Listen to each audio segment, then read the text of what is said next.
What's up everyone and welcome back to the MMA Zone. Today, let's get started with Paddy the Fatty gains nearly 50 pounds weeks after his UFC win. UFC London on July 23rd saw Paddy the Batty's star rise even further. He was the toast of the town, defeating his opponent Jordan Levitt via a rear naked choke with a locked-in body lock in the second round. That was 3 weeks ago, and since that fight, which took place at 155 pounds, Paddy has ballooned to nearly 200 pounds, packing on just under 50 pounds in 21 days, and it shows, especially on his face. There have been some fighters and pundits who question how long Paddy would be able to keep this up, especially as he gets older and fights even tougher opponents. This is how he answered that question during the guest fighter press conference this week for UFC London. 200. A little bit. Yeah, when I'm a bit older and I want to start fighting ranked opponents, and I will keep my weight down, but for now I enjoy putting a little bit of chub rub on. He clearly loves his food. At the same time, he loves to dish it out in the octagon, and it's unclear who exactly will be his next opponent. He's still a rising star in the UFC and fights in arguably the toughest and deepest division in the world. He's not ranked at the moment, but with how big of a star he's becoming, the UFC is certainly preparing big plans to bring him along and get him the right fights at the right time. He's 27 years old and entering his prime right now. He's certainly not shy about letting the world know how much he loves his food either. What do you think of Paddy the Batty's weight gain in between camps? What do you think of Michael Bisping's suggestion of Nick Diaz versus Conor McGregor? The Count, former one-time middleweight champion Michael Bisping, has an idea that he wants to present to the MMA masses. In a recent YouTube video, he suggested that Conor McGregor return to the UFC by fighting a beatable opponent, Nick Diaz. Nick is the elder brother of Nate Diaz, a familiar McGregor opponent with whom he split 2 fights, both having 1 win over the other. McGregor has been out over a year due to a broken leg, which he suffered in a trilogy bout against Dustin Poirier at UFC 264 last year, a fight in which he lost. With McGregor having lost 3 of his last 4 fights dating back to 2018, and the fact that he's coming off a very serious leg injury, which forced him to step away from the octagon for a year, it stands to reason that McGregor wouldn't be in peak form upon his return. However, there's little doubt that his return would be a massive event, no matter who he's fighting against. And with that, this is who Bisping believes could be a good foil against McGregor when he does return, whenever that would be.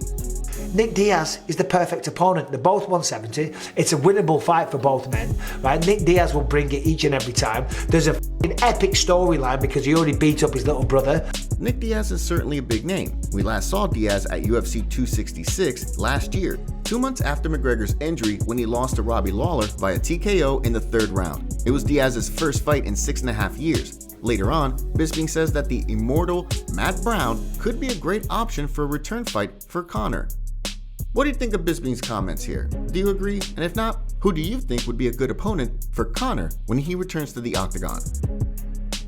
DC takes issue with Darren Till's joke about DC's commentary. There's been no shortage of people who criticize Daniel Cormier's commentary during UFC broadcasts. DC has been accused of being biased during his commentary, with fighters like Sean O'Malley calling him out for the perceived favoritism. While Joe Rogan has also gotten his fair share of criticism in this regard, it seems that the backlash against DC is a little bit more vocal, perhaps because he's a former fighter and a champion, and is doing more shows as Rogan slowly takes a step back from the broadcast table. DC also has a lot of friends who are still fighting at a high level, and one guy on the tip of everyone's tongue is Islam Makhachev. Makhachev is DC's former training partner at AKA in California, and they trained alongside each other for years. DC hasn't been shy about his support for Makhachev ahead of this UFC 280 lightweight title fight against Charles Oliveira, which is why UFC middleweight Darren Till poked fun at the situation by tweeting this: "Charles versus Islam, what a fight, just don't let DC commentate." Well, DC didn't really think this was funny at all, and with all the muster of a man who is sick and tired of hearing criticism about his commentary, he tweeted this: "Darren, I expect better from you. I've called multiple teammates fights, and honestly, my commentary doesn't affect the judges or anything, honestly. Most times my team is mad at me because they feel I'm too much in the other direction. Do better, Till." Then Till replied back with this: "I was just joking. I only said it for likes and retweets. Hope to see you there commentating." What do you make of this exchange? Don't forget to hit that like button and subscribe to the MMA Zone to stay up to date on all the latest fight news. Chito Vera earned $300,000 after UFC San Diego victory over Dominick Cruz. The payouts for UFC San Diego have been released. While there are many state athletic commissions who no longer release the information to the public, the California State Athletic Commission still does. An MMA junkie reported on the fight purses and the bonuses that fighters received following the UFC San Diego event. Marlon Chito Vera led the way with a total $300,000 payday, including $150,000 for the win over Dominick Cruz. Meanwhile, Cruz earned $175,000 in the loss. Nate Landwehr won $60,000 total, including a $30,000 bonus. Yasmin Jauregui earned $50,000 with a $25,000 win bonus over her victory against Yasmin Lucindo. Interestingly, Devin Clark earned $75,000 after losing to Azamat Murzakanov, who earned just $24,000, including $12,000 in bonuses. Gerald Meerschaert won $104,000 total, including $70,000 in bonuses for his win over Bruno Silva. Angela Hill took home $190,000, including $95,000 in bonuses for her win over Lupi Godinez. Let us know what you think in the comments.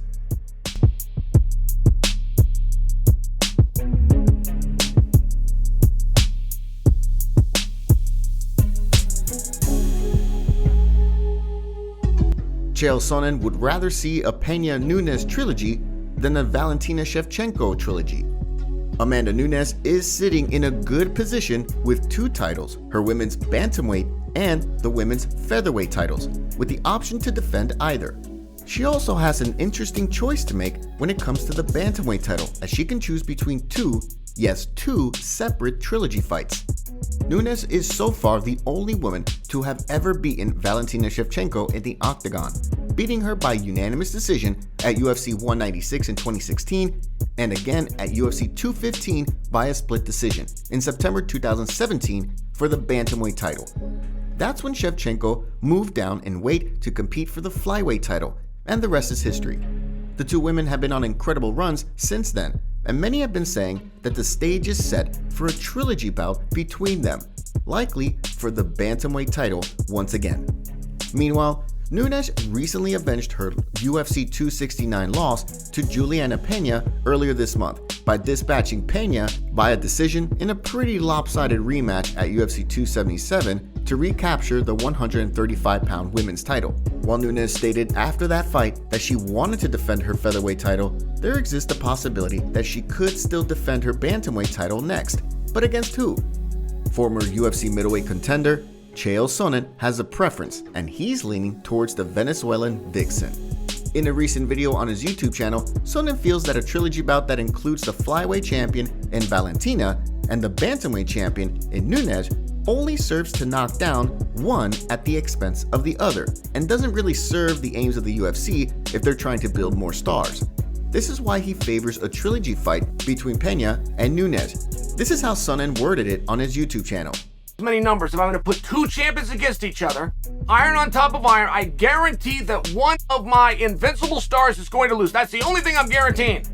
I'm not getting a guarantee or even a reasonable belief that whoever wins is going to get a bounce. All I know for sure as the decision maker is I get dead even, but one of my invincible athletes takes a loss. What do you think of Sonnen's statements here? Do you agree? Let us know in the comments section below. Thank you so much for joining us today. What do you make of what's going on in the fight world? Make sure to like this video and subscribe to the channel to stay up to date on all the latest news from the MMA Zone. See you next time.